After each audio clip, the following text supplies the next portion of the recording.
So why have we established a healthcare desk? Because we've been getting buried by your questions about healthcare reform. Some of them are provocative, some are heart-wrenching.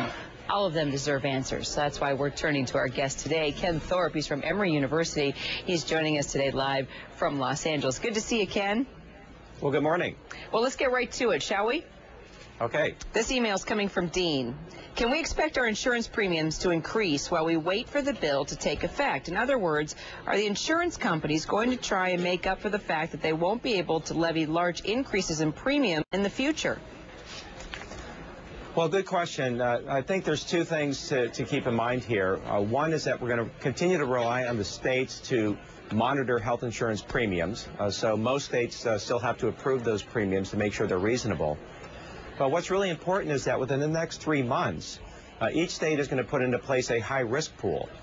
So individuals who are expensive, have pre-existing conditions, will be able to get health insurance guaranteed through a separate pool. And what that could do is pull out the expensive people from the current individual and small group market and maybe take some of the pressure off of those premiums. We all love to get the pressure taken off, that's for sure, Ken. All right, this one's coming from Wanda. My husband is self-employed. I could not afford to put him on my insurance at work. When and where will he have access to affordable health insurance, and who do we call? Well, I think two answers there. One is that if her husband does have a pre-existing condition, within the next 3 months, each state will put into place a high-risk pool that provides guaranteed access to health insurance.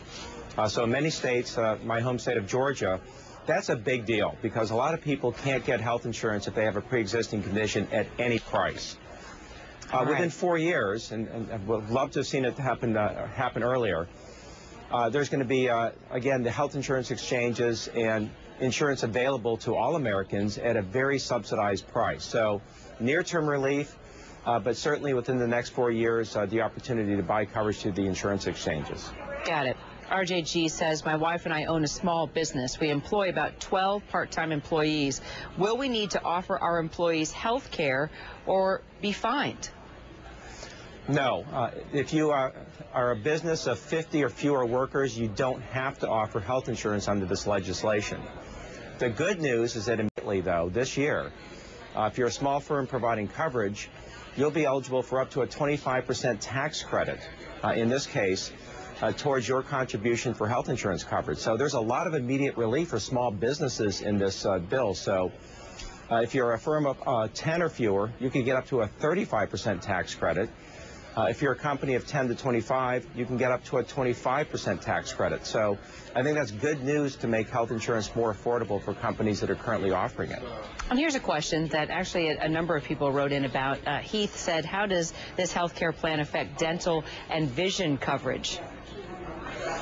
Well, through the insurance exchanges, if you're an individual small business, dental and vision will be included as part of the core essential benefits.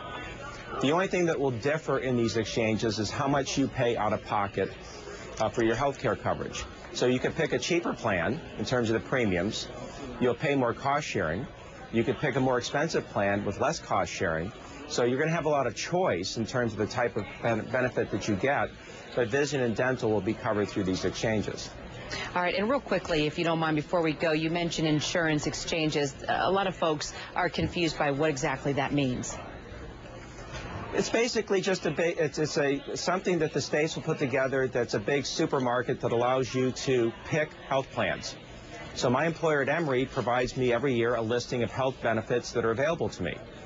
So individuals, small businesses now will have available through the internet information on different health care choices that they may pick from in terms of the benefits, cost sharing, and so on. So it's a way of just organizing competition in the marketplace to make it easier for individuals, self-employed, and small businesses to get health insurance coverage. Ken Thorpe from Emory University. Appreciate it so much. Thanks for weighing in with us today. We're going to bring you back because we still have thousands and thousands of email questions. Thanks, Ken. Well, thanks for having me on. My pleasure. More from the CNN Newsroom straight ahead.